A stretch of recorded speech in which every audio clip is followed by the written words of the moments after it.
If you recently launched a purchase order software and you're seeing resistance from your employees, or I don't need a new software, the old process was much faster.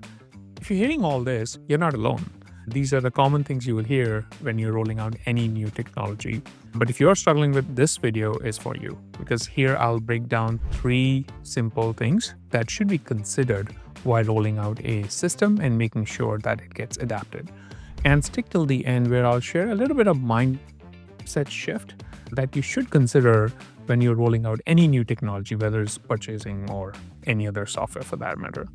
If you're joining me for the first time, welcome. My name is Sachin Sharma. I'm the founder of Procure Desk, where we help growing companies control spending through automation of procurement and AP processes.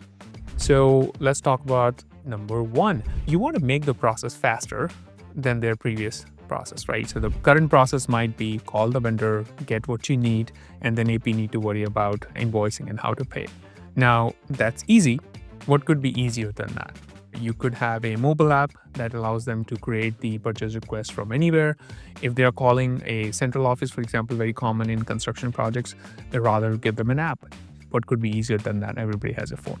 Or you could just implement punch outs so that they can just go to their favorite vendor, pick what they want to buy. There's no friction in the process, so obviously make it faster. Number 2 is start with champions. You always have people in the company who are willing to improve the process, test any new software, and so on. They're the ones who are complaining about, hey, is there a better way to do this? Those are the people you want to work with in the beginning to make sure that the process is tested, but also kind of build a case study, right?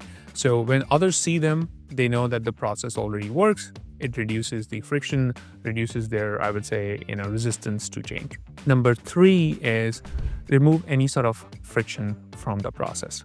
So for example, what we see very common in purchase orders is you're kind of rolling the software with your process in mind in terms of what you want to achieve, but your end users have a very different, I would say, expectation from it. For them, it should be easier. For you, it is, I want to implement controls, spend control, or compliance. The right thing to do here is to find the balance between the two. So what I mean by that, think about, for example, do you really need 4 approvals? Do you have a process for emergency purchase? Do you want to make sure that emergency purchase can be approved under 2 hours, for example? That is how the friction shows up, because the new process is slower, generally because of approvals. So look for friction points, reduce it, right? So those are the 3 simple strategies you can implement. Now, we talked about the, I would say, mindset shift. And the mindset shift is you need to start thinking about surveillance versus support. So what do I mean by that? When you implement a solution like this, it's all about policing the system, right? You're setting up a process people can follow, and if they're not following, you're going to go back and just either, call them out or, not say nice words to them, right? So the easiest way is think about this as, how can I support their process? It's their process they have been following for some time. We are implementing a new purchasing software.